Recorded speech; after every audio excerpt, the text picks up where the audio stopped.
On the surface, Hollywood looks like a beautiful, happy place where people's dreams of fame and fortune come true. However, when you scratch below the surface of Hollywood's perfect veneer, you'll find people partaking in manipulation, heinous acts, and horrible crimes. These individuals thought their money, influence, fame, and power would always protect them, but thankfully, they've been proven wrong. Over the last decade, we've seen many Hollywood stars have their masks ripped off to reveal the monster they always were deep down inside. Harvey Weinstein, Kevin Spacey, Bill Cosby, and many, many more, the latest of which is Danny Masterson. Masterson starred on one of the most popular shows of the late 90s and early 2000s, That 70s Show. With 8 seasons, the show dominated Fox for almost a decade, and when That 70s Show premiered in 1998, it made stars out of its completely unknown young cast. Over the last 25 years, the That 70s Show cast has not only stuck around and consistently worked, which is no easy feat in Hollywood, but the entire cast has been very successful, with some of its members even making it on to the coveted A+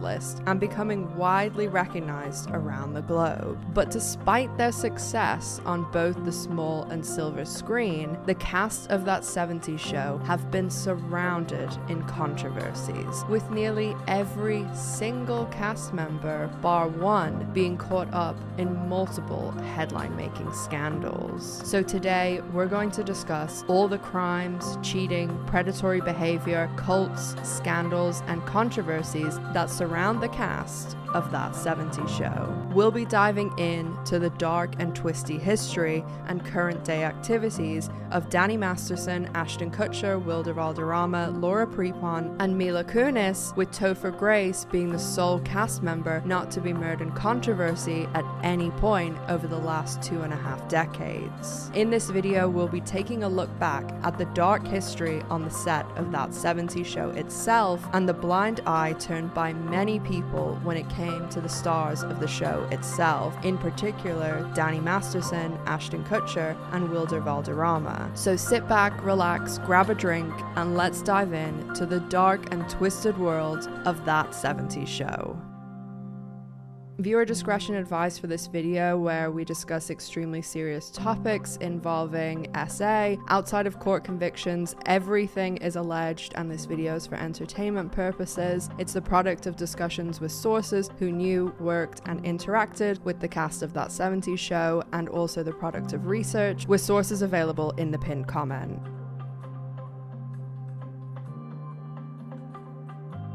That 70s Show was, unsurprisingly, set during the 1970s. It was a typical show about high school friends and later young adults hanging out and trying to find their way through life. The show starred Mila Kunis, Laura Prepon, Topher Grace, Ashton Kutcher, Danny Masterson, and Wilmer Valderrama. There also was Deborah Jo Rupp and Kurtwood Smith starring as the parents of Topher Grace's character. All of the series regulars stuck around through all 8 seasons, with the exception of Topher Grace, who left at the end of the 7th season, and Ashton Kutcher, who only guest starred in the 8th season. However, Grace and Kutcher did return for the series finale at the end of the 8th season. During the show's run, there was an attempt at a British remake called Days Like These. The party has reached its critical mass. In 10 minutes' time, there will be no more beer theft opportunities. Yes, but if my dad catches me nicking booze, he will kill me. Eric, I'm willing to take that risk. There was also an attempt at a That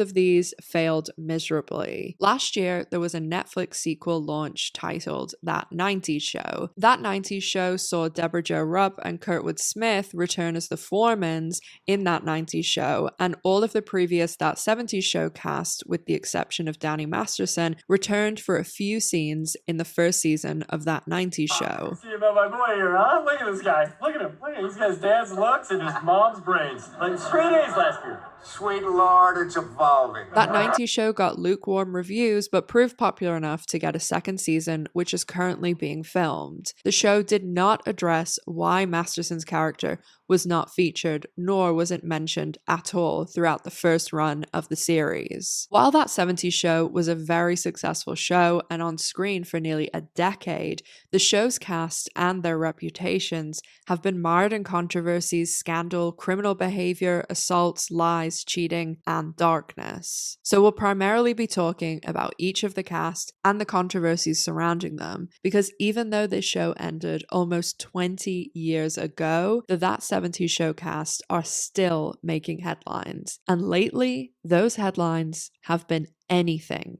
but good. As always, my sources are in the pinned comment, although please keep in mind some information has been supplied to me via people who have had first and second-hand accounts with members of the That 70s Show cast, the vast majority of which are experiences with Ashton Kutcher, Wilder Valderrama, and Danny Masterson. We're going to start off by talking about what was going on when the show was on, what the cast was up to, some of the controversies during the late 90s and early 2000s, and then we'll be moving into specific members of the cast via the chapters, which are timestamped below in the description. That 70s Show was an enormous success, and with 200 episodes, it was made Fox's second longest running live action sitcom ever, behind Married with Children, though it didn't quite have the same rating success as Married with Children. The premiere of the first season in 1998 gained a viewership of close to 12 million.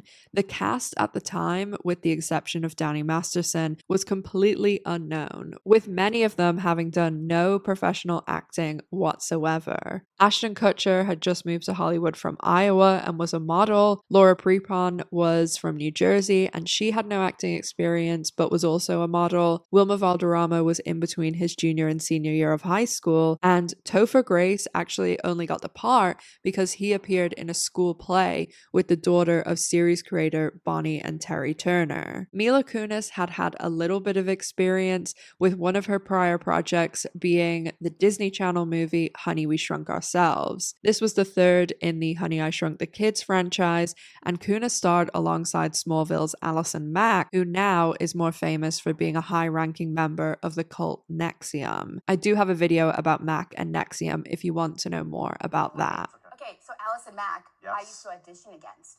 And my manager and I were just talking about like the different actors that I used to audition against when I was like 14, right? 11, 12, 13, 14. And I was like, I wonder where they're at now. Like, where are half these people? So I started Googling some of the actresses that I used to audition against, one of them being Allison Mack. And I Googled her and I was like, what is this NXIVM thing? And I started watching the videos on YouTube. This is before anything was on the news. And I was like, yo, she's in a cult. and so I You're started actually talking to the TV. I'm imagining you like just literally talking to your I mean, computer. I wish. I was more like, Cammy, she's in the cult. Masterson was the oldest of the group and had done a lot of commercials as a child and teenager. He got his first movie role in Beethoven 2, and he did a few more shows throughout the mid-90s, like Roseanne and the movie Face Off. Face Off starred fellow Scientologist John Travolta, and Danny Masterson's part seemed to predict his future crimes. In the late 90s, Danny continued on multi-episode arcs on shows like Party of Five and Sybil. When it comes to how everyone got on behind the scenes, Masterson was the oldest of the 6 kids on That 70s Show, and in the first season, he sat them all down and told them that they had a good thing going with the success of the show, and this was his shot, and nobody better ruin it for him by being an idiot in the press. This was spun as a very positive, look how great Danny is, but in reality, it wasn't as wholesome as it seems. Topher Grace got a lot of stick over the years for not wanting to be friends with the cast. Everyone else was friends, and Ashton Kutcher, Danny Masterson, and Wilder Valderrama were especially close, going out and partying together every week. The other people associated with the shows, like creators and producers, tried to play it like Topher was a homebody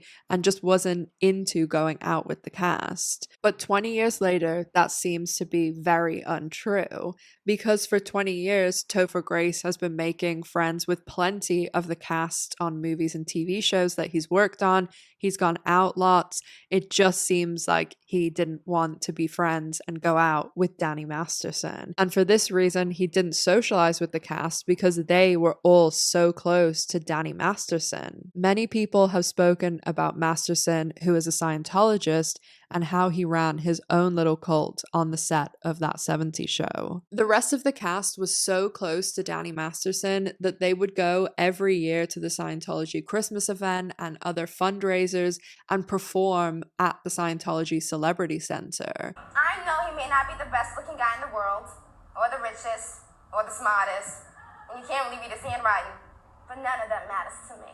You know, I can hear what you're saying. Danny Masterson grew up in Scientology and his entire family is Scientologists. His younger brother, Chris Masterson, who also starred on a hit Fox show, Malcolm in the Middle, ended up dating Danny's co-star, Laura Prepon, and she ended up being inducted into Scientology because she was so close with the Mastersons. Ashton Kutcher and Mila Kunis aren't Scientologists, but they are extremely wrapped up in Scientology. They have many, many friends that are Scientologists. They go to scores of Scientology events, weddings. They are constantly surrounding themselves with Scientologists, even people who work with them and work for them, which a lot of Scientologists have explained to me wouldn't be allowed without the explicit permission of Scientology. And a lot of people are convinced that Scientology has a lot of dirt on Ashton and Mila, and we'll discuss that later in the video. From the very early days of That 70s Show, Kutcher and Masterson have described themselves as best friends and have worked on other projects together too. They are very close, and of course, because Ashton Kutcher and Mila Kunis are now married, they're kind of a little trio a lot of the time. Ashton Kutcher and Mila Kunis, when they worked on the show, they apparently absolutely despised each other. This could be the age difference, because one of the most known trivia facts about That 70s Show is that Mila Kunis was actually 14 when she was cast on the show.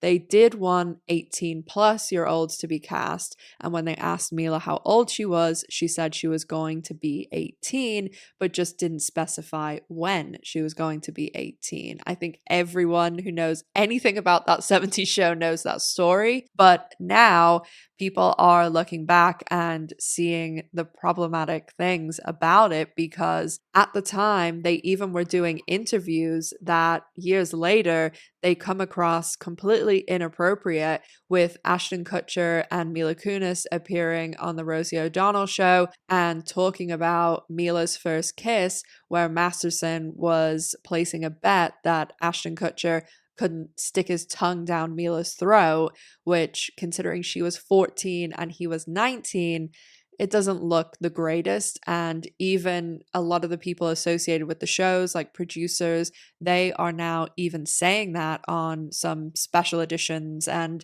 True Hollywood Story type things that have come out over the last 10 years or so. She was working in the back of the Vista Cruiser with Kelso after a concert as a pilot.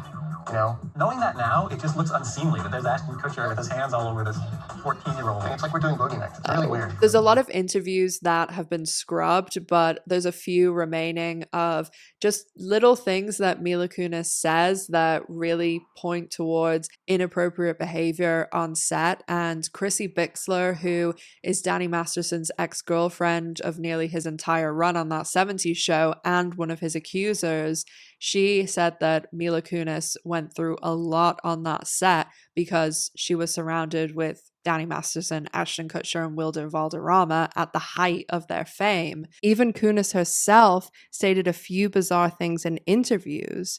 Although many of these interviews have been scrubbed from the internet, you can see echoes of the treatment Kunis endured on the set of That 70s Show in her behavior today. For example, there was an interview from several years ago where Kunis was being interviewed by James Franco. In the interview, they discussed Franco's Franco's new movie, This Is the End, that came out in 2013. Franco and Kunis discuss the apprehension of a then 20-year-old Emma Watson to do a scene she was uncomfortable with involving the on average decade older group of Seth Rogen, Danny McBride, James Franco, Jonah Hill, Craig Robinson, and Channing Tatum. Watson was so uncomfortable that she walked off the set. Seth Rogen, who also directed the film, later came out and said Watson was right and they changed the scene. He said there was no bad blood, she promoted the film despite only having a minor cameo type role, and everyone was very thankful to have her there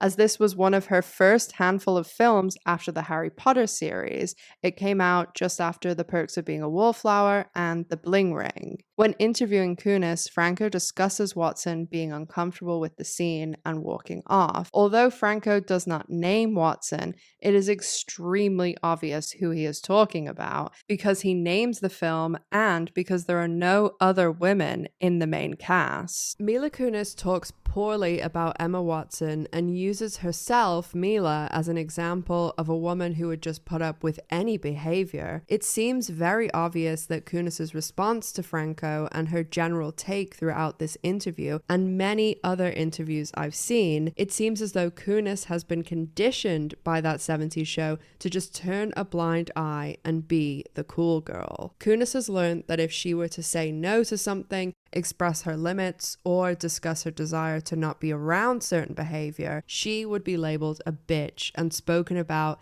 the exact same way that she and Franco are speaking about Emma Watson. I want to share a clip from my favorite podcast, Do We Know Them, where the hosts Lily Morrison and Jessie Smiles discuss Kunis's behavior and her seeming desire to not kick up a fuss and forever be known as the cool girl above all else. Think about even in, like, as a non-actor or celebrity TV show setting. If you're a girl around a bunch of guys and they're making a bunch of crude jokes and you're like the butt of the joke, you aren't going to be like, oh my God, fuck all of you, stop saying that. Because the second you kind of fight back, then you're the bitch and everyone is gonna just go harder and hate you. So in my eyes, it's very clear that Mila really leaned into being like the guy's girl. And she's like, this cool, she'll roll with the punches, she's cool with whatever. But she had to be, because the second she wouldn't have been, she would have been the difficult actress. It would have isolated her, I think, from a lot of the cast, and instead she was like one of the guys. You know what makes me really sad about what you just said? It just sparked a memory of an interview with Ashton Kutcher where he was talking about Mila Kunis as a mother. What he described was that Mila Kunis was such a good mom, which that part's great. His reasoning was that he would get home after like a long day where she would be alone with the kids, and he would ask her like, how was everything? And she would just tell him like, everything was great. And he said that he would know that everything wasn't awesome, but that it's just so great that like she would describe it as such. Like she would be so like, oh, like I handled everything, but like he knew she went through shit, but like she won't even tell me about it because she's such a good mom, like type of vibe. I mean, that's your partner, and that's the person that's going to be able to relate to your frustrations the most, because hopefully they're also doing the same kind of things and they're going to be able to understand where you're coming from. But you just saying that reminded me of that, because I just feel like she probably just tried to do that in every aspect of her life, just be the person that like nothing's wrong, like everything's fine. And I'm not trying to give her an out for writing a letter for Danny Masterson. It's just like interesting to see her journey, because it is kind of sad. Because honestly, Kunis was so young, Laura Prepon was dating Chris Masterson, Danny's brother, and Topher Grace did not want to associate with Danny Masterson and his posse any more than he had to at work. This left the trio of Ashton Kutcher, Danny Masterson, and Wilder Valderrama. This trio, led by Masterson, was infamous throughout Hollywood for their inappropriate behavior in the late 90s and early 2000s. A lot of their poor behavior is not well documented at all, because this was taking place long before people carried around 4K cameras in their pockets. Whole thing, and this was like pre-TMZ, pre-cell phone camera. So you could like go out. But nobody was going to take your pictures, so you could really wild out, and nobody would know what you did last night. Also, the way that Hollywood dealt with gossip and stories was very different back then. There really only were things like blinds on one side, and then on the other side, very carefully curated PR like Us Weekly and People magazine, and then shows that their primary reason was marketing, like Entertainment Tonight. While websites, forums, and blogs were starting to pop up, They were only used by a tiny amount of people. Of course, we also didn't have any form of social media, so there was no finding anything out from other people, other accounts, celebrities, anonymous accounts, and you just had to really rely on what was being reported to you. Kutcher, Masterson, and Valderrama were all known for partying and being frequent guests of many nightclubs throughout Hollywood. Over the years, they all developed terrible reputations due to their behavior, with Ashton Kutcher frequently cheating on his then wife, Demi Moore, including cheating on her many times at Masterson's house, which after years of speculation was finally confirmed by Demi Moore herself in her 2019 memoir, Inside Out. Wilmer Valderrama became infamous for dating underage Hollywood it girls like Mandy Moore, Lindsay Lohan, and later on, Demi Lovato. Danny Masterson didn't just have a bad reputation. He had a horrifyingly dark reputation that we'll get into much more later in the video. I've heard a lot of stories about this trio, but especially about Danny Masterson. I spoke to countless people in the industry, people who've worked on the shows that they've worked on, people who are friends with people in their circles. There's also people that I know from the celebrity poker events,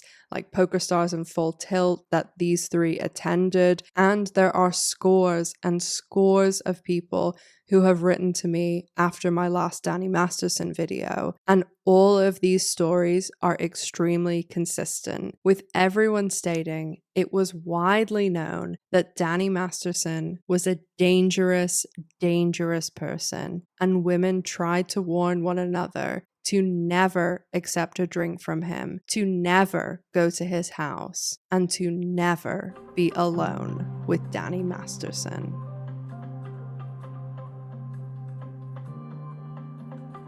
Before we get into Danny Masterson's crimes, Ashton Kutcher, Mila Kunis, I want to talk about Wilmer Valderrama and his pattern of dating underage girls. Wilmer has had 3 very public relationships with underage girls, or he started dating them when they were underage. And the first of these was Mandy Moore. I'm sure most people who follow anything about the That 70s Show cast, or even if you don't, you could have heard of this.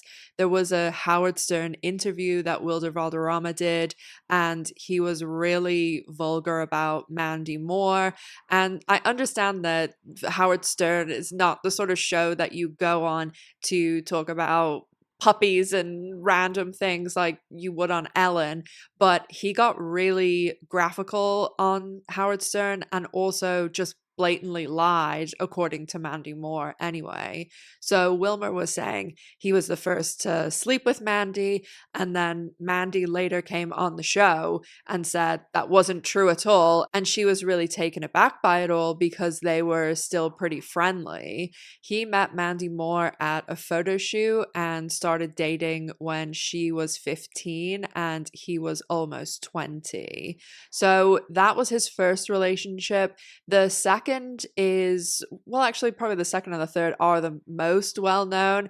Probably the second one most well known to anyone who's a millennial, but he dated Lindsay Lohan. And at the time that he dated Lindsay, it was not only at the height of his That 70s Show fame, it was at the height of Lindsay Lohan's fame, and she was at one stage one of the most famous people in the world. It was when Mean Girls was coming out, Herbie Fully Loaded, and there just was a lot of buzz around her for her going out and partying with Paris Hilton and Britney Spears. And this was when things like TMZ and stuff was starting to get really big, and they would go out hoping that there was going to be some incident with Lindsay Lohan or Britney or Paris Hilton. And the media at this time was really, really cutthroat. So Lindsay was 17 when they started dating, and at the time, you know, there's interviews on things like Ellen where Lindsay would say, "Oh no, we're just really good friends," and she had this kind of trained PR line that, oh no, we're really good friends and he's like a brother to me. And then all of a sudden, at the stroke of midnight on her 18th birthday, they started dating. But of course, years later, it's all come out that they actually were dating when she was 17, and they didn't date for very long. And when they broke up, Lindsay wrote a breakup song about Wilmer and recorded it in his house. So he was 25 at the time that he was dating 17-year-old Lindsay Lohan. And she was, as I said, really going through a lot, especially with her parents, who are just tabloid fodder a lot of the time for their antics. And I actually know it's not like a publicity thing. I know at least her dad is certainly the way the media portrays him, because there was a event that I was working at once where you can probably look this up on Google. I'll share it on the screen if I find the articles. But there was an event at this place in Tampa called the Tahitian Inn. So I'm on my way to Starbucks to continue editing the video that you're watching right now, this section. And I was like, oh, I'm going to stop at Extreme Juice, which is like this really, really good natural smoothie place in South Tampa, and it happens to be right next to the Tahitian Inn. So I was like, I'm gonna get some funny little b-roll to put in here for this random story that I've inserted into this video. But I just wanted to show you I'm really boots on the ground, getting to the root of these stories for you guys. Obviously I'm joking, but I just thought it was funny to include this. And Michael Lohan had been arrested previously in the week for getting into a fight with his 20-something-year-old girlfriend, who was at the time just a few years older than Lindsay.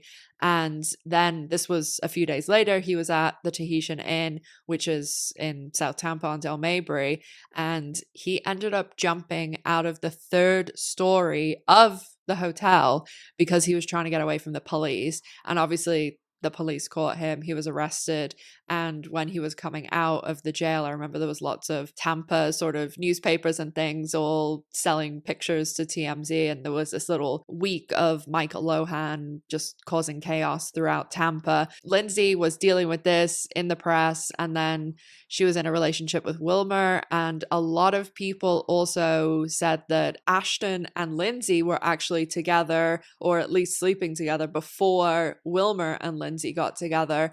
And then when Wilmer and Lindsay were dating, she actually went on that 70s show. And when Lindsay went on that 70s show when she was dating Wilmer, it was just this bad period in her life where she was even hospitalized because the partying and all the projects and just, I think, the pressure in her family all kind of came to a head. And it just seemed to be like she was in a very vulnerable situation. And again, she was only 17 when she and Wilmer were together. But there is another casualty to Wilder Valderrama, and that is Demi Lovato. This was the biggest gap by far because there was 12 years between them. And Demi Lovato, of course, is a really famous singer and actress from Disney Channel. And Wilmer used the exact same line with her. It was, oh, I'm 17, nothing can happen, we're really good friends. And then all of a sudden, again, at the stroke of midnight, they started dating.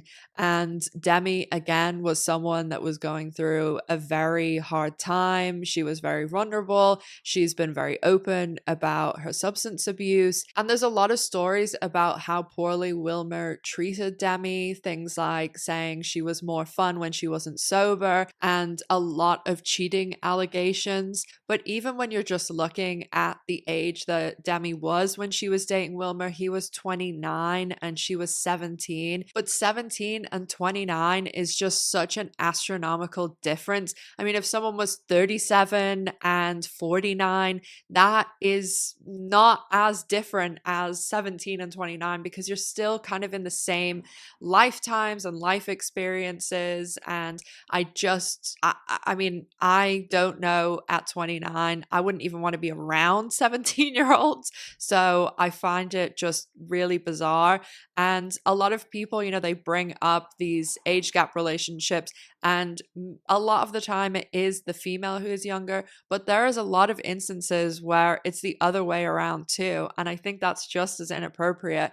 The person that comes to mind is Aaron Taylor Johnson and Sam Taylor Johnson. That is a similar thing, or actually she was even older than Wilmer. So I just don't ever see what someone who is well into adulthood has in common with a teenager that should be in high school. 6 years after they broke up, Demi ended up releasing a song called 29, and most people interpreted it as a condemnation of Wilmer and their relationship. And when Demi was asked about the references, she just said that she thought the song says it all. Just putting this little clip in here to say, obviously I would love to put the song in here because it is so blatantly about Wilmer, and Demi is obviously saying how differently she feels now that she's 29 and sees how problematic the relationship was. But just because of YouTube copyright, you can't even put in like 2 seconds of a song, otherwise it'll be claimed like that. So you'll see lyrics on the screen. That's the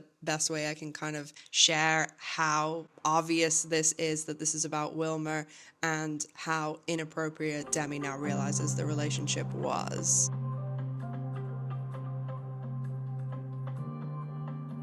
If you want to know everything, like all the nitty-gritty details about Danny Masterson, his crime, his trial, I do have an almost 2-hour video going over it all that I will link above in the cards and down below in the pinned comment, but I will go over the general points here. Danny Masterson grew up as a Scientologist in a Scientology family and also in an acting family. He and his brother Chris were child models, and they did a lot of commercials, then moved into TV and film. And when he got that 70s show, that was his big break, and that was what he was most known for. He did consistently work on TV mainly for the following 20 years after that 70s show. He was on a show called Men at Work that was on TBS, and then he was on The Ranch. He and Ashton Kutcher actually executive produced The Ranch together and were looking for a project that they could work on together because they are best friends. He actually was in 2 seasons of The Ranch and then was taken off the show completely. While Masterson was on The Ranch in March 2017, 3 women filed sexual assault charges against Masterson, which prompted an investigation by the LAPD. Through his agent, Masterson denied these allegations, and then a 4th victim came forward. It was at this time that Masterson was then fired from The Ranch as both an actor and as a co-executive producer. Netflix then issued the following statement. Yesterday was his last day on the show, and production will resume in early 2018 without him. Masterson then stated, "Obviously, I'm very disappointed in Netflix's decision to write my character off The Ranch." Prior to Netflix writing Masterson's character off, there was a controversy that was printed in the Huffington Post. The Huffington Post published an article stating that while at a youth soccer game, one of Masterson's accusers was talking to another parent. This other parent that was talking to one of Masterson's victims was actually Andy Yeatman, a Netflix executive. When Masterson's victim asked Yeatman why Netflix wasn't taking action against Masterson, Yeatman admitted, "We just don't believe them," in reference to the victims. When the story came out, Netflix then fired Yeatman and Masterson. A few weeks after Masterson was fired by Netflix, a 5th woman came forward accusing Masterson of SA, and he was dropped by his agent of over 20 years. In 2019, 2 years later, with the investigation still going on, Leah Remini released the series finale finale of her show Scientology and the Aftermath, and the entire series finale was about Masterson's victims, and they did the whole story on what Danny Masterson had done to all of the victims that appeared on Leah Remini's show. Finally, after 3 years of investigating, in June 2020, Masterson was charged with raping 3 women, 1 in 2001 and 2 in 2003. The 3 women will be referred to as Jane Doe, as they were referred to in the trial, but they have all revealed themselves in the media now, and I do discuss each of their stories in a lot more depth in my other video. The 3 Jane Does produced on the stand 3 eerily similar stories about the night that Masterson attacked and assaulted them. All 3 Jane Does reported their attacks to Scientology officials as per the rules of Scientology. Scientology does not allow its members to report other Scientologists to the real world authorities. It is an absolute no-no for Scientologists. You need to keep any issues or even crimes, apparently, in Scientology. All the victims were lifelong Scientologists, and they knew if they reported Masterson to the police, they would lose their family, their friends, their jobs, their entire life. But even saying that, one of his victims did take it to the police because she just was so disturbed and going through so much, and Scientology wasn't helping her, so she brought it to the LAPD. Scientology and the LAPD have very close ties, especially funding ties, and there is actually a lawsuit going on now between the Jane Does, and this is against not only Masterson but Scientology, and they're really looking into how everything was fumbled with the LAPD, as obviously when the Jane Doe did report him to the LAPD, he wasn't charged all the way back then. After the prosecution produced all their evidence, all their witnesses, they rested, and the defense basically said nothing. Masterson didn't go on the stand. They did their closing arguments, and the jury went into deliberation. The jury deliberated for 6 days, but one very important point is that in order for Masterson to go to prison, he had to be found guilty on at least 2 of the 3 charges. So if the jury came back and they found him guilty for Jane Doe 1 and non-guilty on 2 and 3, he wouldn't have gone to prison. And the jury didn't know this. So it was quite a high bar that he had to clear in order to go to prison. The jury returned a guilty verdict on 2 of the 3 charges.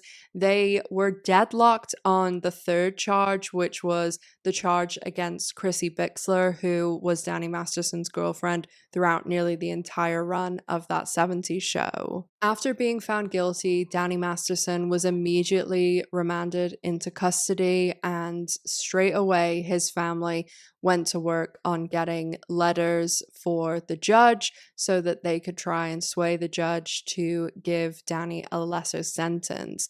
There really was only 2 things that they could do with his sentence. He was going to get around 15 years for each of the charges, the guilty verdicts on each of those charges, but they could be done concurrently or consecutively. So either they could be done at the same time and he'd be out in 15 years, or they could be done one after the other, which would mean 30 years in prison. Danny Masterson's family themselves wrote letters and sought out prominent Scientologists and other celebrities to write letters to. In the end, over 50 letters, glowing letters, were sent to the judge on Masterson's behalf, and all of these letters were written after the guilty verdict, after he had been found guilty of these crimes. Of course, all his siblings, Chris, Alana, Will, and Jordan. Alana Masterson, I'm sure a lot of people will recognize her. She was on The Walking Dead, and she's also best friends with Hilary Duff and has been best friends with her for a very, very long time. They also sought out tons of other celebrity Scientologists like Eric Balfour, Giovanni Ribisi, and there was also a lot of cast members from that 70s show. Deborah Jo Rupp and Kurtwood Smith both wrote absolutely glowing letters for Masterson. And I'm sure that a lot of people are aware Ashton Kutcher and Mila Kunis destroyed their reputations by writing glowing letters for Masterson. So before we get into the juicy chapter about Ashton Kutcher and Mila Kunis, Danny Masterson's sentencing, Ashton and Mila's letters, we're going to discuss the other Scientologist in the main cast of that 70s show. This person was also a part of the Masterson family for almost a decade, that being Laura Prepon. So in this chapter, I want to talk about Laura Prepon, and that also means discussing Chris Masterson, who is Danny Masterson's younger brother. Chris Masterson was also on a hit Fox show. He was the oldest brother Francis on Malcolm in the Middle, that was on at the same time to that 70s show. And Chris and Laura actually dated for 9 years. They were together through the entire run of that 70s show, and Laura was very close to the Masterson family. She was so close to them that she ended up converting to Scientology for Chris Masterson and with the influence of Danny Masterson. I always found it quite interesting that Chris Masterson was on Malcolm in the Middle. He was the oldest brother, and the rest of the brothers on that show were quite young. And Danny was on a show where he was the oldest of the kids, but most of them, with the exception of Mila Kunis, obviously, who was 14, the rest of them were like 19, 20, 21, and Danny was a few years older, but Danny managed to get Laura converted. A lot of people say that Deborah Jo Rupp and Kurtwood Smith are Scientologists, but they have never come out and said that. But there's a lot of people that have told me that, including former Scientologists. And also, even though they aren't Scientologists, Ashton and Mila have so many ties to Scientology. They have so many friends that are Scientologists. They are constantly at Scientology weddings and events, and they even have people that work for them who are Scientologists, which couldn't go on without the explicit permission of Scientology. And obviously, Danny Masterson is Ashton Kutcher's best friend of over 20 years. So a lot of people are wrapped up in Scientology from that 70s show, but absolutely no one, even though it was a younger cast, was wrapped up in it from Malcolm in the Middle. And a lot of people, including someone I spoke to who worked on that show, said that it's all really thanks to Bryan Cranston, who was very protective over the kids. And I mean, Bryan Cranston, please tell me someone who doesn't like him. He seems to be a really great guy. And I have a little bit of experience with Aaron Paul because he used to attend a lot of the poker events that I was involved in through work. And they just seem like great people, and they're great actors too. But Bryan apparently, and producers of the shows, really protected the kids. Also, Chris Masterson, his storylines, anyone who watched Malcolm in the Middle, I'm sure they know this, that his storylines were very separate from the family. So his character was like away at military school, and then he had storylines that he wasn't really with the rest of the cast. So it probably is a mix of both of those things. But Chris and Laura did end up dating quite early on that 70s show, and Chris himself has really bad reputation in Hollywood too. A lot of people claim that he has ties to Bryan Singer, allegedly, and he doesn't really act anymore. He is a DJ. He goes by Chris Kennedy, which is his middle name, but yeah, he just has a very bad reputation as well, and allegedly treated Laura like garbage, cheated on her a lot, very typical Hollywood stuff. But Laura also, a lot of people, when the letters for Danny Masterson came out, and Ashton, Mila, Kurtwood Smith, and Deborah Jo Rupp all wrote letters for him, a lot of people were obviously like Topher Grace is the king, and there was no letter from Wilmer and Laura, even though they were both really close to Danny Masterson and both have claimed him as family at stages. Although Laura didn't write a letter, she still did get quite a knock in the media because it did come out that apparently Laura had tried to intimidate one of the victims of Danny Masterson. This was years ago when Jane Doe 1 had reported Danny to Scientology. The Jane Does reported the assault and attacks to Scientology because Scientologists aren't supposed to report other Scientologists to the WOG, which is what they use to mean the real world, aka not Scientologists. You're not supposed to report Scientologists to WOG authorities. So that's why the Jane Does turned Danny into the Scientology authorities. So when they did this years and years ago, like when the actual attacks and assaults happened, Scientology ended up telling them that they had to go through this intense auditing and interrogations. And the reason that they do this is because Scientologists don't believe that you can be a victim. They believe that everything that happens to you is your fault. Even if you're hit by a car when you're walking down the street, that is your fault. You did something to deserve this.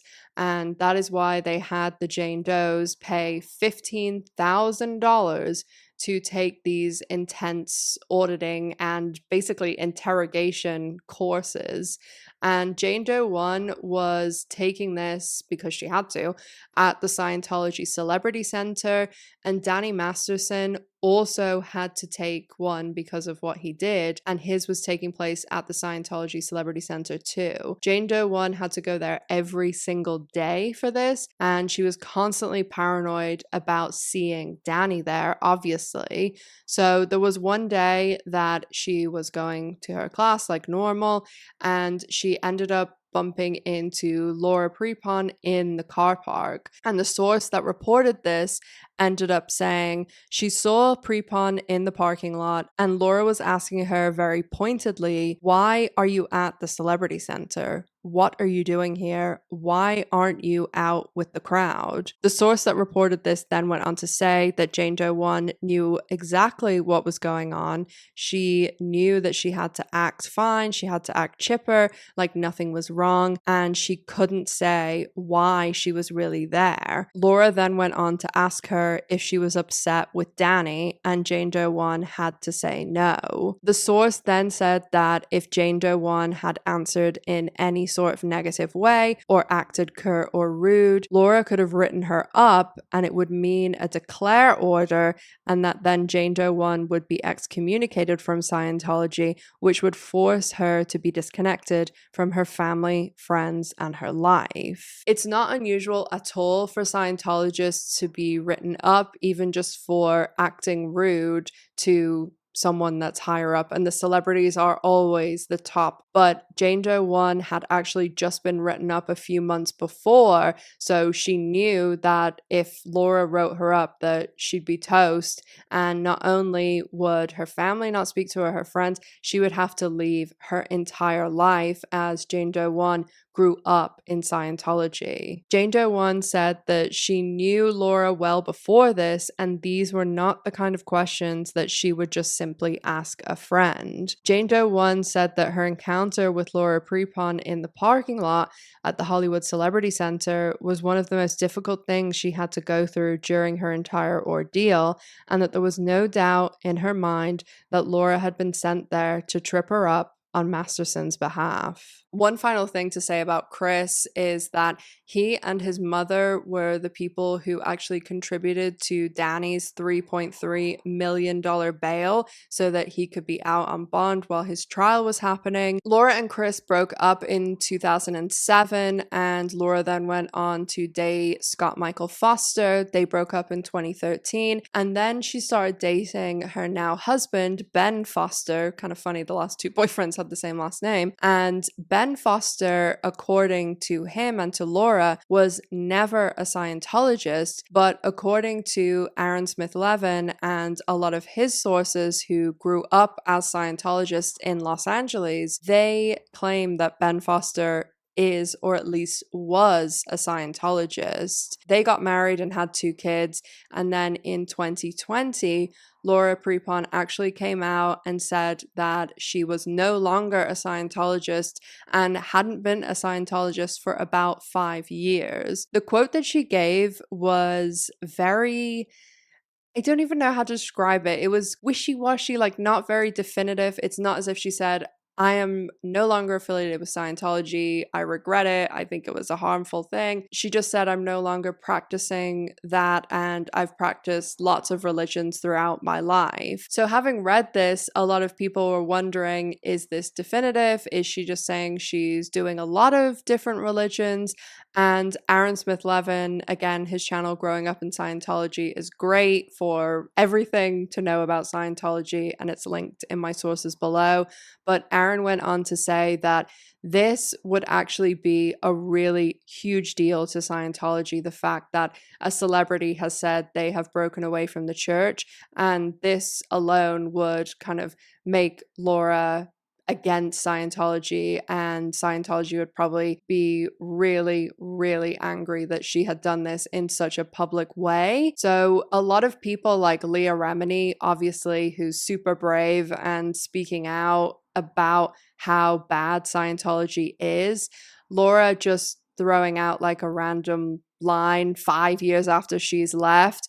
I know people like Leah expect and want more from her, which I think is reasonable because she was involved in a harmful cult for 10 years and on the front of their magazines influencing people to join and to stay in it. And I know that, some people will say you can't live your life like a celebrity, but you can't deny the influence that these celebrities have on Scientology and just on everything. So by Laura not saying anything at all really about Scientology, that bled into the whole Danny Masterson situation. And despite being basically in their family for 10 years, she has said nothing at all about Danny Masterson, about his crimes, about the victims, nothing at all. And on the other side, you can say, hey, good, at least she didn't write a letter. At least she didn't try and get him less time in prison for these awful crimes. And on the other side of the other side, you can say,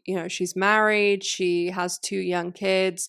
She probably doesn't want to open up a can of worms speaking about any of this, but as well, she was a part of this for 10 years, and a lot of people think that she should say something. So let me know in the comments what you think about that, because I'm sure a lot of people have a lot of different opinions, and I'd be really interested to hear, especially what you think about Laura Prepon and whether she should say something or not. G and I just interrupting for 10 seconds just to say, if you want to support the channel, please consider subscribing.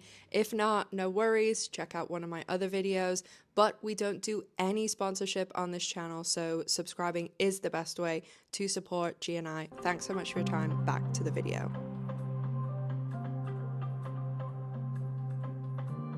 So from where we left off discussing Danny Masterson earlier, he has been found guilty, he's been remanded into custody, and his family and lawyers are going to work getting letters to try and vouch for him and to sway the judge into giving him leniency when it comes to his sentence. Ashton Kutcher and Mila Kunis were the biggest names on this list of 50 letters by far, and it seems incredible that they didn't double check what Masterson's lawyers were telling them, because when the letters were being written and they were asking people, Masterson's lawyers were entering the letters under seal, which means that if that was granted, the judge would only see them and the letters wouldn't be made public. But of course, when they put this request in, the judge denied it, and then the letters were made available to everyone like everything else. And I just don't understand why you wouldn't check that with so much on the line. But also, they are incredibly rich celebrities who have dozens and dozens and dozens of staff members, including very expensive and I'm sure some of the best lawyers on retainer. So why wouldn't you at least check? But it's obvious that there wasn't a lot of checking going on with anything that was said in these letters, because they are riddled with spelling and grammar errors, but also they are riddled with lies, because basically nothing in them is true. From them portraying Danny Masterson as this great older brother figure and their own interviews from the past contradicting that, there's also just blatant lying, like saying how he was this great hero for firefighters that were injured on 9/11. That isn't true either. Basically, Danny Masterson created this program that was a detoxification program for 9/11 firefighters, and it wasn't any help at all. It was to recruit them into Scientology, and it also harmed the people that were in it, because this detoxification program followed L. Ron Hubbard's medicine is bad and basically told all these firefighters, throw away your inhalers, throw away your medicine. You just need to come to this detoxification center, where they were trying to recruit them, and they didn't do anything for them. People started getting sicker, and they also started giving them some sort of like supplement that was making people really ill. So he didn't help anyone. He actually harmed 9/11 firefighters. And Wilder Valderrama and a couple of other people involved with that 70s show were all wrapped up in this too. Speaking of Masterson being anti-medication, in Ashton and Mila's letters, they also describe him as anti-drug, and how he was this great older brother figure that was always, looking out for them and being anti-drug, and he was why they didn't end up doing drugs, which, according to multiple sources, they allegedly have partaken in plenty of substance. But also, it is very common knowledge that Danny Masterson is an alcoholic, and he, I guess, just doesn't see alcohol as a drug. He also allegedly takes sleeping pills, but says other people shouldn't be taking antidepressants, and he also says diseases are in the mind, so he doesn't believe in medication for anything at all. But obviously for himself, it's fine. And moved to Los Angeles. Danny Masterson on my show was very anti-drugs. Very anti-drugs. Yes. Like all Scientologists that I know are like super anti-drugs. Yeah. And so pro cigarettes and booze, but anti. Yes. And so his big thing to the whole cast on 70s. He was like kind of my mentor when I got my big brother when I got here. Because he's done a ton of stuff, right? Like he'd been acting since he was a kid. 4, right? Yeah. So, and he was like, nobody on this set is doing drugs. That's it. Like, and if you were at a party and someone was there, they would kick them out. Like, he was that vigilant about it. Yes. And I was like, well, because I believe too, the theory behind it, as I understand it, is from the Scientology perspective, is people on drugs make your environment dangerous. Right? Yes. Okay, so I can understand the logic. And there's certain drugs that are stored in your fat cells, which then ultimately long-term have. Right. There's some bending of it. Suffice to say, your mentor took a hard line on drugs. And so I didn't do drugs. I drank like a fish. He also has been known to drive under the influence a lot. And when you are a regular person, that's a really selfish decision, because obviously you can go out and harm innocent people on the road. But when you are a rich Hollywood celebrity that has endless money, and also you have access to drivers and chauffeurs and whatever you want, that just, it's insane that someone would do that. And there's audio of people admitting being in cars with Danny Masterson under the influence. Can I tell you really one funny thing? Because during this whole period where you were taking me under your wing and introducing me to your friendship circle, I ended up in a car one night with Danny, and we were driving, and he goes, "You don't drink, huh?" And I go, "No, I don't drink, but I do drugs." And then he gave me quite a long-winded lecture about it. But he was also driving the car hammered. I think the statute of limitations, this was 15 years ago. I think I can say this now. He was hammered driving the car, and I thought, a little ironic. It's great. The backlash that Ashton and Mila got for these letters was immediate. And they came out months ago, these letters, in September. And here we are, the very end of January, start of February, and people still are really, really just raging about it, and I don't think it's going to go away anytime soon. They immediately rushed out this apology video, which it honestly looks as though they are being held against their will and being told to do this apology video, which just made the situation even worse, if you can believe that. Also, anyone who watches The Boys probably got a laugh out of this, because last season there was a clip of them where they're trying to like poke fun at when Gal Gadot and all those other celebrities during the pandemic did that Imagine song, and there's a scene of them, just it's very quick, of them filming, and they use the same background. Little did they know that they'd be filming their own apology video with that same background, and they probably chose that background so as not to showcase their mega mansion in their apology video. As I said, the apology video made the situation even worse, and at the end they start this generic, oh, our heart goes out to anyone who's been a victim of SA, when the both of them know each and every one of the victims. And even if they had just used that moment to say the victims' names and say, we're sorry to them, it actually probably would have maybe not, resolved everything, but it would have helped a little bit. But they, with this video, just literally poured gasoline on a fire. One of Masterson's victims, Chrissy Bixler, did actually put out a couple of stories in relation to Ashton and Mila's letter and apology video. Now, Chrissy Bixler was Danny Masterson's girlfriend throughout nearly the entire run of that 70s show, and she knows Ashton and Mila very well. The story Chrissy put out called Ashton just as sick as his mentor, and she went on to reference a date which Aaron from Growing Up in Scientology then has gone on to explain the whole story around what Chrissy was referring to, because Aaron actually knows Chrissy and the other victims. And basically, Ashton, this is, way back when he was on that 70s show in the early days of his fame, and he was going to pick up his date, a woman named Ashley Elleron. And he was running late. Again, this is back in the early 2000s, so it's before cell phones and everything. And he arrived late, went up to the door, knocked, apparently no answer. And according to him, he looked in through the window and saw that there was what he said looked like a red wine stain on the ground. And then he decided to leave, went to the party he was supposed to go to, and just thought, oh, she's mad that I was late and she's, gone and done something else. Ashley, unfortunately, was the victim of the Hollywood Ripper, and that is why she didn't answer the door. Ashton himself testified to what I've just told you, that he went, peeked in the window, didn't see her, and left. But Chrissy Bixler said this wasn't what happened. Allegedly, according to Chrissy Bixler and Aaron from Growing Up in Scientology, Ashton Kutcher entered the house, saw Ashley Elleron's body, and then went out to his car and phoned Danny Masterson.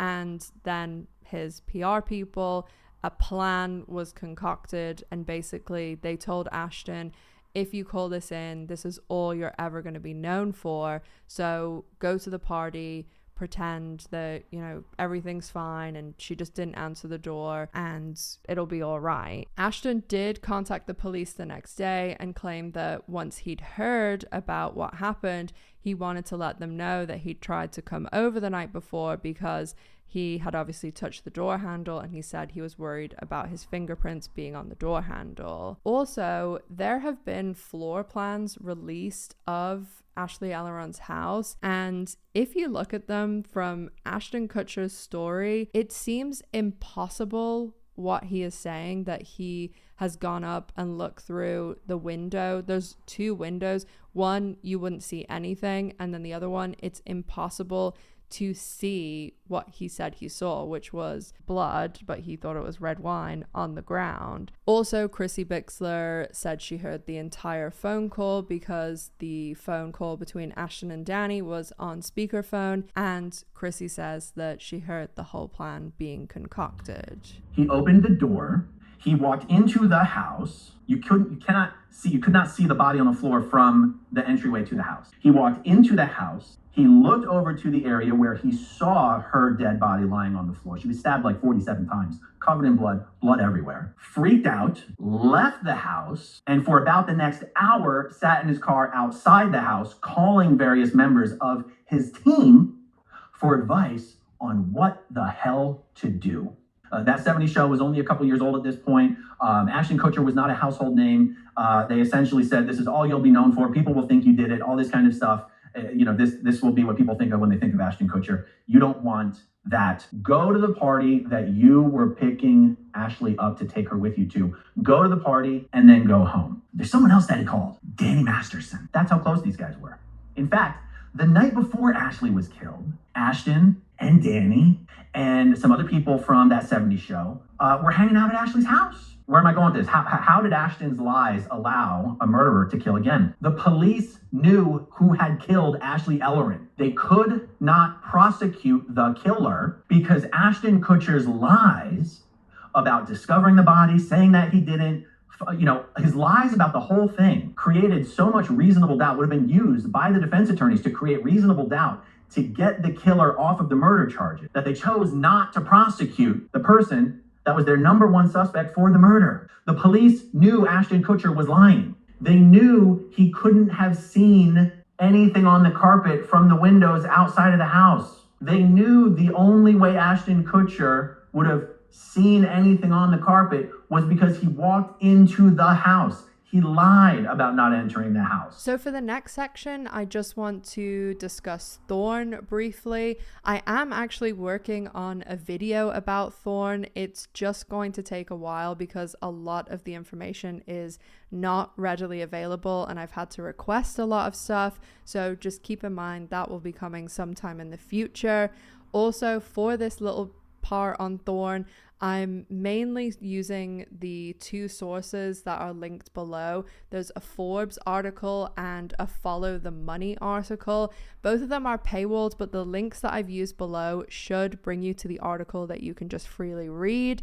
If they do expire, please let me know in the comments and I will issue some fresh ones. So Thorn was originally started by Ashton Kutcher and Demi Moore. It was originally called DNA Foundation, Demi and Ashton, but obviously when they got divorced, Demi Moore stayed on as board member and then she eventually left. Ashton Kutcher is the founder and chairman, or at least he was, until everything happened with Danny Masterson and the letter. So Thorn is a technology company, nonprofit, that they basically use their technology to scan everyday people's pictures and then use those images to compare them against images that child predators are posting. So basically it would be a normal person, say holiday picture in the Hilton in Thailand, and then they're comparing it to an image of a child being abused, and they can compare the pictures and see, oh, is this taking place in this hotel? And okay, no, it's not the Hilton in Thailand. Okay, let's go compare it to another picture, and then they'll be able to find the location, go in, save the child, arrest the predator. That is how it is supposed to work. But according to Forbes, Follow the Money, and a lot of other people who've spoken out about Thorn, this is how it works some of the time. And a lot of the numbers that Thorn reports are grossly exaggerated because they are not distinguishing between children in images and images of consenting adult sex workers who are advertising their services. And that is why adult sex workers are trying to speak out about Thorne because it's causing a lot of issues for them, and they're obviously already a vulnerable part of society. There's also a lot of other issues. Amazon Rekognition is the software that Thorne uses.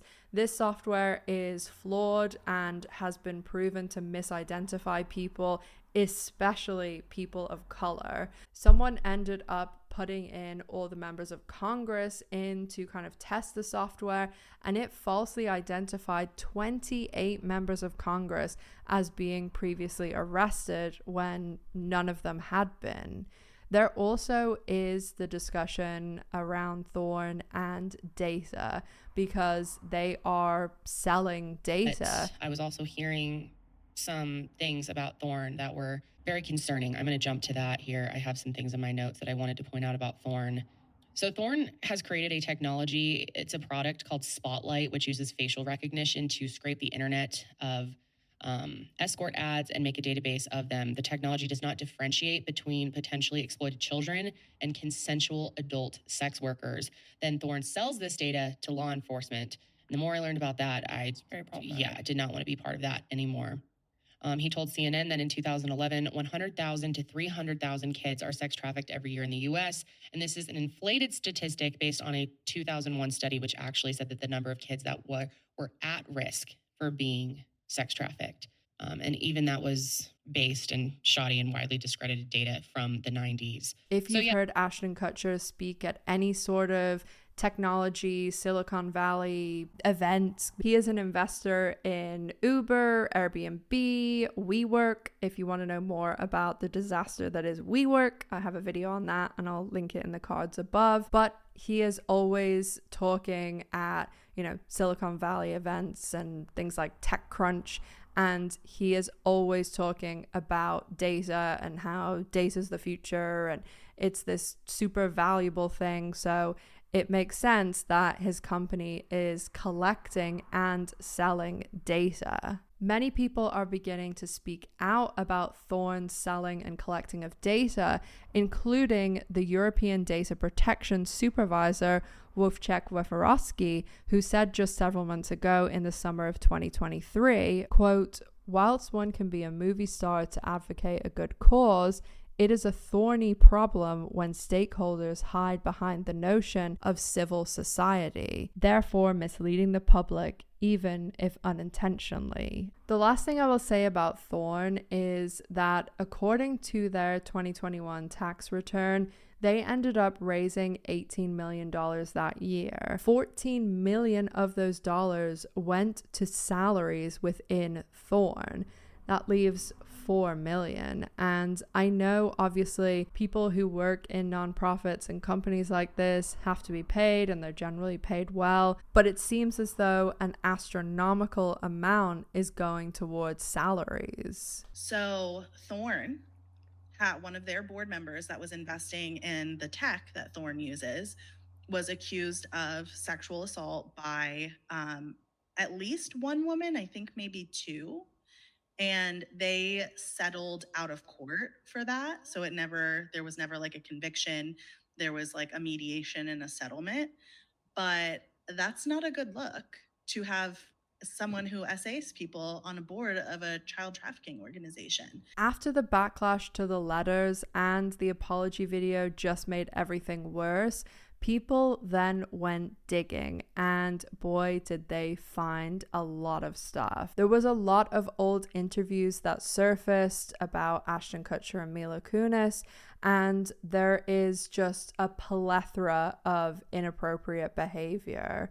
They also contradicted a lot of what they said in their letter about Masterson, who they painted as this wonderful saint, when in reality, just one of the videos that surfaced proved that to be untrue. Ashton Kutcher told a story to Rosie O'Donnell. Mila Kunis was also there telling the story as well. And it basically was about one of their first days on that 70s show. And Ashton Kutcher, who was 19 at the time, was supposed to kiss Mila Kunis, who was 14 and who had never kissed a boy before. and Danny Masterson bet Ashton Kutcher $10 to stick his tongue down her throat. Kiss. What if someone bet you made with Danny about our first kiss? No, it wasn't the first kiss. It was like the second or third kiss. It was like the first week. No, it was not the first week. Whatever, let me tell you what happened. No, maybe you tell you about that. No, okay, so I never kissed a guy. So I was so, I mean, you know, Ash was attractive, and I was a 14-year-old little girl, and I was extremely scared for my life. Sure. And he was very nice about it. He was like, oh, don't worry. So I was like, okay. Then Danny goes and goes, dude, I'll give you $10 if you French kiss her. What would you stick your tongue in my mouth or some? What? No. For $10. So Danny bets me like $20 that I wouldn't do it. And of course I'm like, yeah, sure, what's the deal? You know? And then the cops showed up and you got arrested pretty much. They should have, but they didn't. He never did it. And I so did it. He claims to this day he did that. I swear.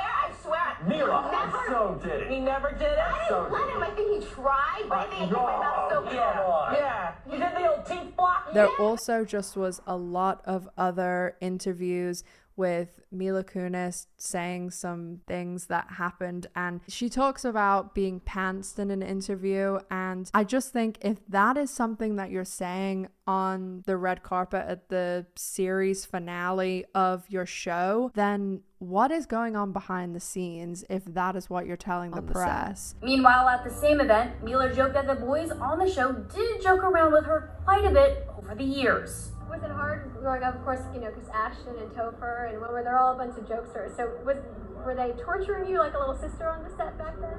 Yeah, I mean, I got pantsed a lot, and I'm forced to wear it. And yeah, but you look really hot in it. Well, thanks, Danny. Yeah. I don't feel very hot in it, I have to say. I ended up getting the job, and I didn't know. Yeah, she was as hot as she was. You know, 14, she was even hotter. But I'm not allowed to say that. There was also a lot of other stuff that came out with Ashton Kutcher doing a bit in Punk'd about saying how he couldn't wait for Hilary Duff to turn 18, which is even more bizarre considering he was in a movie with her and actually knew her. And also Danny Masterson's sister, Alana Masterson, is like best friends forever with Hilary Duff, and Danny Masterson and Ashton Kutcher are best friends, so it's like his best friend's little sister's friend. And he also said he was waiting for the Olsen twins to turn 18. Hilary Duff is in Lizzie McGuire. She also has an album out. She's going to be in a movie called Cheaper by the Dozen, and she's one of the girls that we're all waiting for to turn 18. Along with the Olsen twins. But there's just a lot of other interviews too of Kutcher being rude. I'm so late. Am I late? You're late. Come on in. What are you talking about? It just wouldn't be Hollywood without the attitude. The star arrives fashionably dressed and fashionably film star late. I think the commentary on the age difference between you and Demi is justified in any way. Look, why are people talking about Janet Jackson's boob? Why is that? Who cares? It's a boob. It's a tit. It's a boob. I have one. I mean, censor that. What is it? Like, you think children, I mean, you nurse on a boob. Most children come out the womb and the first thing they do is go right for the tit. Gilligan's Island had Ginger, and Lost has Evangeline Lilly. What's up? How you doing? Here's my issue with her, though. She's dating a freaking hobbit. Didn't we all learn from Julia Roberts when she was with Lyle Lovett? It doesn't work out. Hot people need to be with hot people. Cameron Diaz, Justin Timberlake. Good looking.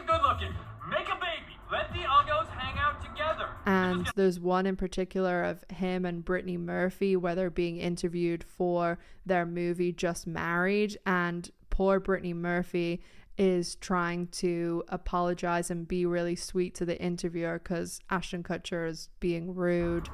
There's just tons of interviews that I'll put some clips in here so you can see some other ones about him being inappropriate with Mila Kunis. My name is Mila Kunis, and I'm from That 70 Show, and you're watching... Hi, I'm Ashton Kutcher, and I'm from That 70 Show TV, That 70 Show too. Yeah.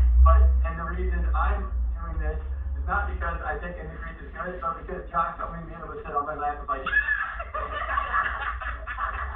It feels good. Not only do I get to work with our beautiful, sexy, hot next guest on That 70s Show, but I'm lucky enough to play her boyfriend, so I can make out with her. Okay, a very talented, hot, smart, and beautiful Mila Kunis.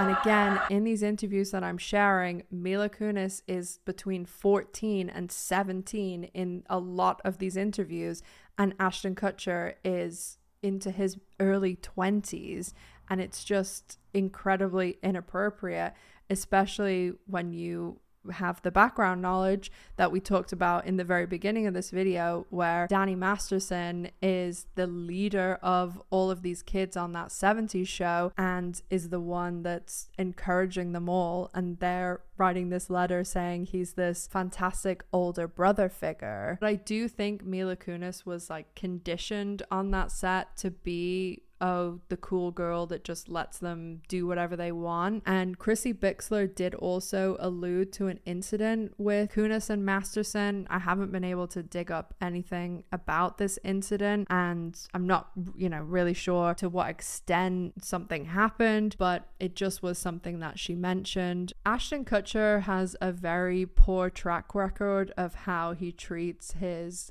girlfriends. I mean, there's a lot of stories about him from his exes, and of course, like, your exes maybe aren't gonna tell the best stories about you, but in particular there's one from January Jones, who, I mean, he's cheated on like every single girlfriend he's ever had, and she was no different. They dated before January Jones had really got her foot in the door, like acting wise, and he actually told her, you shouldn't act because you're awful, which is pretty funny considering January Jones was like a star of Mad Men, which is like one of the most critically acclaimed shows of like the last couple of decades, and Ashton Kutcher was in My Boss's Daughter, and I don't think he has more than maybe 2 movies that have over 5 out of 10 on IMDb. A funny aside, Ashton first moved to LA with January Jones, the actress who played Betty Draper on Mad Men. They were engaged and they were both just starting out at the time, modeling, taking small parts. As a 23-year-old, January had a tiny role in the movie Bruce starred in when he was 46. Ashton was convinced they'd had a fling on set. Years later, I happened to sit next to January at an event, and I mentioned this. Are you serious? She said, laughing. I told him 100 times I didn't want to fuck that old man. It wasn't just his girlfriends that he cheated on, though, as it's widely known now, after being confirmed in her book, that Ashton Kutcher cheated on his then wife, Demi Moore, several times. I'm not saying Demi Moore is any saint. I'm just talking about Ashton Kutcher here. I was working in New York on a film with Ellen Barkin called Another Happy Day when the story broke. Ashton had slept with a 21-year-old in our home while I was out of town. Suddenly his infidelity was all over the celebrity gossip circuit. When the news came out in the press, we were already scheduled to do an event at the Clinton Global Initiative, launching our foundation to fight human trafficking. I went into lockdown mode, so we came to New York,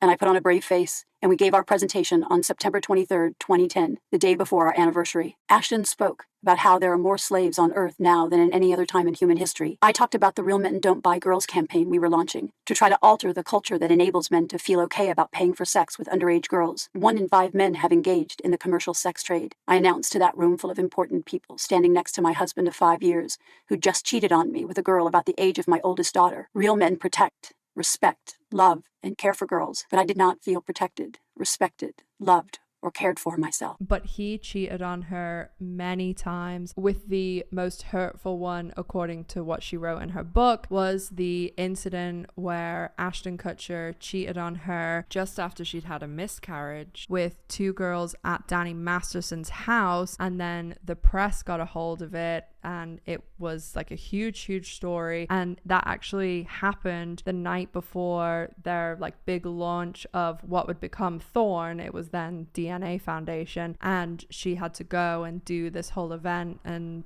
speak with him on stage after he had just cheated on her the night before. It was coming up on our 6th anniversary. Danny Masterson was having a bachelor party the same weekend. He went, and when he returned the next day, he said he'd had a great time. To celebrate our anniversary, he took me to the place we went on our first date, to that piece of land he'd bought that held so many of his fantasies. I was at the Crosby Hotel, about to get my hair and makeup done for the premiere that evening, when I got a Google alert on my phone. Ashton Kutcher caught cheating flashed across my screen. At first, I assumed that it was more about the previous year's incident, that one of the tabloids had just found a new way to repackage it. But once I clicked on the link, I realized it was brand new. It was about the weekend of our anniversary that had just passed, the night he was in San Diego at the bachelor party. There were quotes from a young blonde replaying Ashton's pickup lines. I felt sick to my stomach. I knew those words. I knew she wasn't lying. "Aren't you married?" she said she'd asked him. to which he replied that he was separated. Then he spent the night with her, got up, and drove home to celebrate his anniversary with his wife. Are you fucking kidding me? Is what came out of my mouth when he picked up the phone. By which I meant, how dumb can you get? Did you want to get caught? The truth is, yes. On a subconscious level, he probably did. And what about me? Did you really have to put me in this position again? You couldn't at least have found a way to cheat on me quietly? To privately break my heart without dragging me through a public gauntlet of humiliation? He admitted it right away. Then I had to hang up and go walk the red carpet, praying with every step that this information hadn't gone wide yet, that nobody would thrust a microphone in my face and ask how I felt about my husband of 6 years, fucking a 21-year-old he'd been hanging out with in a hot tub the weekend of our anniversary. While I was doing a bit of research on Ashton Kutcher cheating on Demi Moore and the fact it was in Danny Masterson's house, I came across a video from another YouTuber that was very, very well put together. And in it, she discusses how there was this article about Danny Masterson's previous home and the amount of cameras that were in this house. Because I saw some people on Twitter saying that they lived in LA around that time, and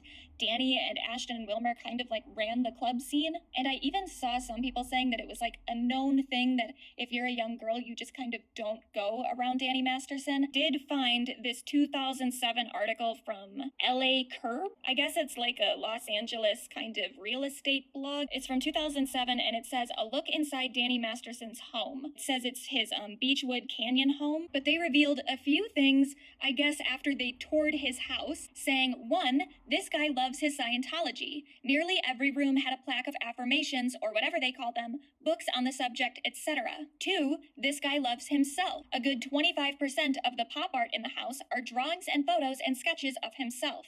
Oh, and all the mail comes to his inside joke names of D-Punch. Clever self-reference. So D-Punch likely refers to Donkey Punch, which is what he used to go by as part of his stage name as a DJ. And Donkey Punch is one of those names that people give to sex acts that are really just assault. It's a weird name to go by, especially if you're someone who actually is assaulting women. But anyway, then it says 3, this guy loves his surveillance. Forget exterior cameras, par for the course in celeb-owned Hollywood Hills houses. There are 17 interior cameras planted club-style in those smoked glass orbs in every room. Danny can watch the comings and goings all over the house from the control grid in his master closet/safe room. Why did he need 17 interior cameras? There also was a tweet from Chrissy Bixler talking about a secret meeting between herself, Danny Masterson, Ashton Kutcher, Laura Prepon, and January Jones that took place in Masterson's house, and Bixler also hashtagged hidden cameras. So it doesn't seem too far-fetched that these hidden cameras could be one of the ways that Masterson has a lot of dirt on Kutcher, and therefore Scientology has a lot of dirt on Kutcher, because also Masterson spoke about the fact that he has nude images of Ashton Kutcher when they were both on James Corden on his show, and this could be one of the ways that he's got those images. I have more photos of Commando Kutcher here, naked in a club, than probably anybody. Also, if there's parties happening there, and I mean, Danny Masterson is his best friend, and even Chrissy Bixler's talking about meetings that have happened at that house, God knows what Danny Masterson has on any of these people, and therefore Scientology has it too. I'd be really interested to see what Masterson, Kunis, and Kutcher's relationship is like now. If I had to hazard a guess, I would say they are still standing by him, because if they're gonna stand by him after he's been convicted of violent rapes, then what else is going to stop them? They have really, really damaged their career. I think they're still going to have people that are still going to see their movies and like them, but I do think there's a large portion of their fan base who won't engage with them or their content anymore, because even since this happened in September, Ashton Kutcher has only posted twice since then, and those comments are still filled with people discussing the letters and everything that happened due to the fallout. So I don't see them being forgotten about anytime soon, like what they did being forgotten about. I do think that this will follow them for a long time. And there is one more thing that Masterson cost them along with their reputation, and that was about $30 million. So before everything had happened with the trial, before Masterson had even been arrested, there was a lot of discussions and negotiations going on about the streaming rights for that 70s show. And given that there's 8 seasons and 200 episodes, it would be a substantial amount of money, over 10 million, probably 15 million each for each of the main cast members. They were all in discussions. Netflix, is the big giant. They're going to try and get most of the big popular shows like that. And they actually ended up recusing themselves because they didn't want to give a big payout to Danny Masterson. And pretty much all of the other networks recused themselves too, because I know that 70s show is on Peacock, but Peacock is a drop in the ocean in the streaming giant wars. It's only in the US, and it's really, a small TV channel, NBC based streaming network. It's not the same as Netflix and Disney Plus, and Hulu is Disney Plus is basically Hulu in the rest of the world, but it's not the same. And the amount that they got from that was not anything close to touching what they would have got if Netflix or Disney Plus or someone like that would have purchased those rights. And this isn't just a one-time payout, this is a yearly thing. So for example, the Friends cast, they each get about $20 million every single year from Warner Brothers for the streaming rights, because in the rest of the world, Friends is on Netflix. So they're getting all of that money from every Netflix in every country, and then they're also getting the Max or HBO Max money from in the US. So this is extremely lucrative. And if you have a big show like this, if you're on Friends, ER, Grey's Anatomy, shows like that, you can live off that for the rest of your life. So Ashton Kutcher and Mila Kunis being a couple, they're gonna get like 30 million if those rights were sold, but due to Danny Masterson, just no one has been interested. I think the person who summed this all up the best was actually Christina Ricci, who is someone who never gets involved in any sort of controversy like this. And she's also someone who's been in the industry since she was a child. So she's really someone who knows what she's talking about. And Christina Ricci ended up coming out and saying, quote, "So sometimes people we loved and admired do horrible things. They might not do these things to us, and we only know who they were to us, but that doesn't mean they didn't do those horrible things. And to discredit the abused is a crime. People we know as awesome guys can be predators and abusers. It's tough to accept, but we have to. If we say we support victims, women, children, men, boys, girls, then we must be able to take this stance. Unfortunately, I've known a lot of awesome guys who were lovely to me, but proven to be abusers privately. I've also had personal experience with this. Believe victims. It's not easy to come forward. It's not easy to get a conviction." As I mentioned before, Ashton Kutcher and Mila Kunis have been completely silent apart from 2 Instagram posts and 1 post on Twitter where Ashton Kutcher said, it was posted on Thanksgiving, that he was thankful for no comment. And most people were like, why are you commenting then? Why did you comment? Why didn't you just not comment? So nothing really came out of that apart from people ripping into him. And then he posted once for Christmas and Hanukkah, and that post was also filled with a plethora of comments about all of this situation. There is currently speculation that Ashton Kutcher's house may be raided due to Danny Masterson's missing weapons, and we're going to discuss that and all of the Danny Masterson updates in the next chapter.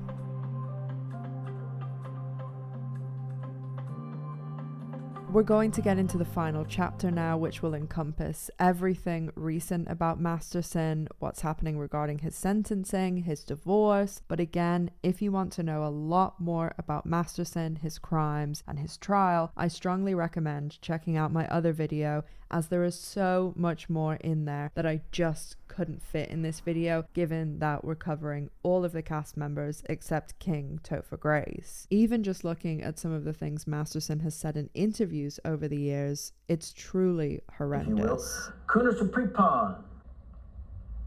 That's number one. I'll take them both. Okay. What? Roll clip, please? No. Yes. Those of you just listening. Are you tired of lackadaisical lawyers sitting behind their cushy desks making faulty promises? Hello. That's my Hello. favorite right there. I'm Morris, the executioner, Rodriguez, divorce lawyer, and I will rape your spouse. And the last thing I'll say before we get into the updates is that next year there will be a civil trial involving Masterson and the Church of Scientology. That's scheduled for September 2025. I also wouldn't be surprised if between then and now, even more women come forward as victims of Masterson. As according to Aaron Smith Levin and several other people close to this case, there are almost 20 known victims of Masterson. And if there are almost 20 known victims, I'm sure there are even more out there. Masterson was taken into custody immediately after being found guilty, but he didn't immediately go to prison. He actually has spent pretty much all of his time in jail. He only went to prison about 3 or 4 weeks ago. Maybe add another week onto that between me filming this and releasing this. But he was sentenced to 30 years to life, which means that he will serve at least 30 years before he has a chance at parole. But obviously they can say no, and he can spend the rest of his life in prison. This was misreported a lot, with people saying he got 30 years and then immediately at 30 years he's going to be out. That's not the case.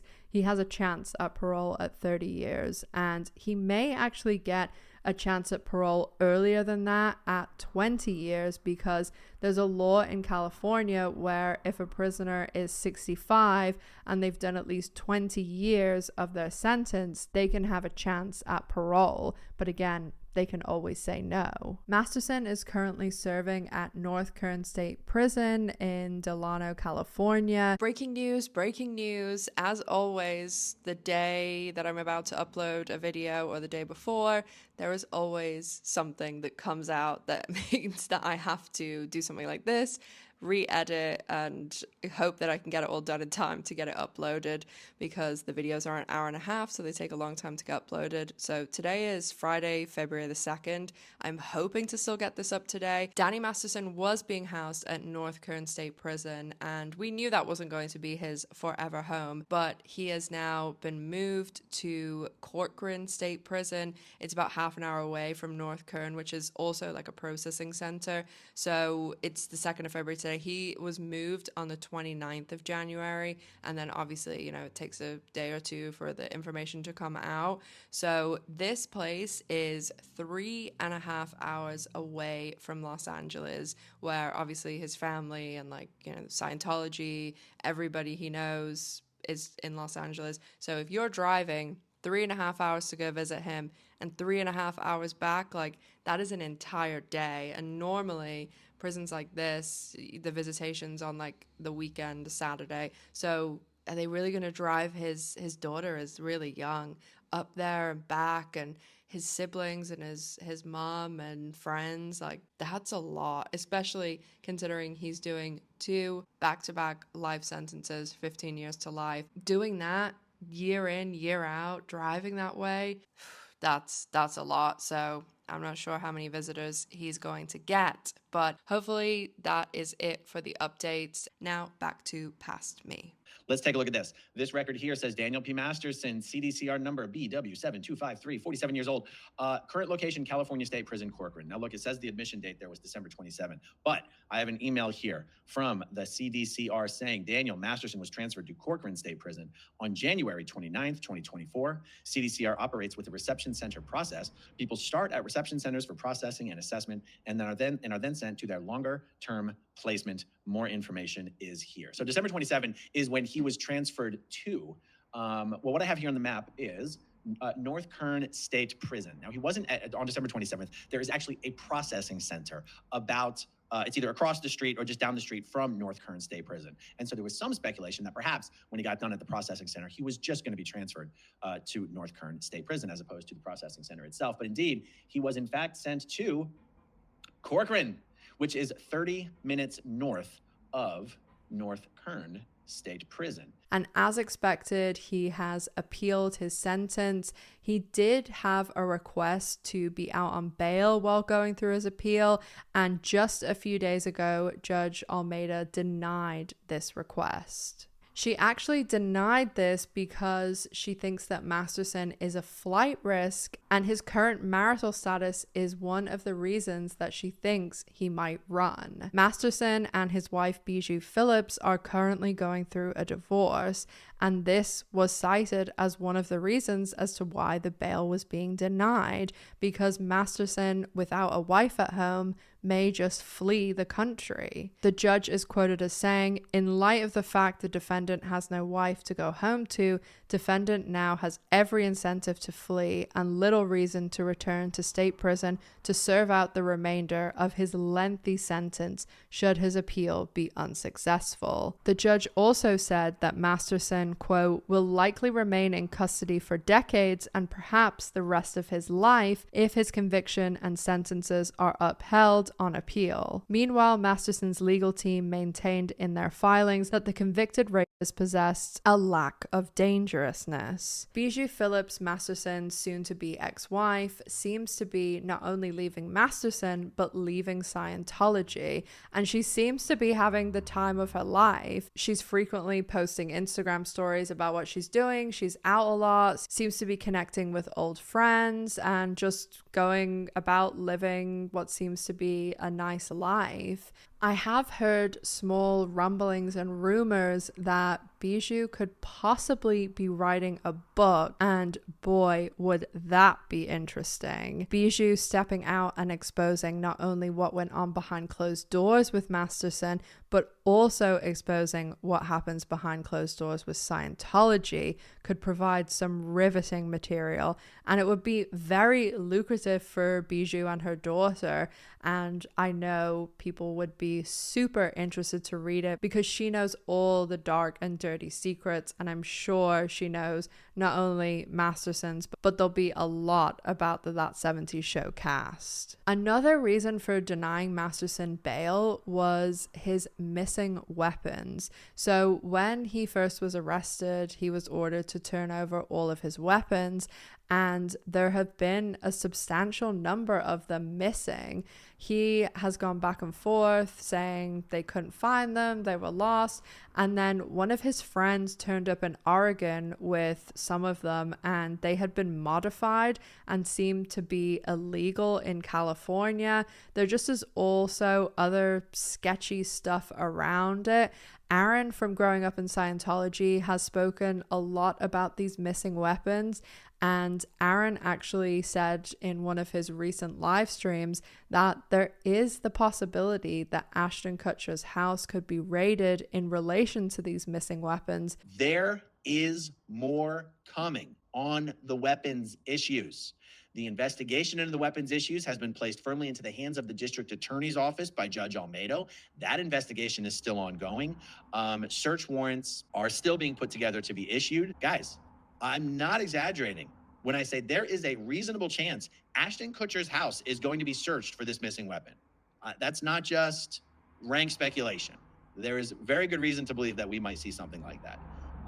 So it's crazy. It's crazy that this issue continues to be dragged out. Again, Kutcher is all kinds of tied up with Masterson. Allegedly, he gave Masterson over $1 million for his legal fees, and there's a bunch of other stuff. Masterson was putting his house and other things in the name of people like Bree Schaefer, who used to be his assistant, who's married to Michael Pena. There could be property or other things that were putting Kutcher's name or other people's names. Aaron has been a really reliable source throughout the trial and the aftermath, so I'll definitely be keeping a close eye to see if this latest prediction comes true. I'll also be keeping a really close eye on Bijou Phillips and the divorce and everything that's happening there, and just any updates in general. If you'd like to help the channel out, consider subscribing. If you haven't made your decision yet, maybe check out one of my other videos. If you made it all the way to the end, leave MVP below in the comments so I can thank you. My social media is linked in the description box. All my sources are in the pinned comment. And as always, make sure to stay safe, take care of yourselves, and I hope to see you in the next one. Bye, guys.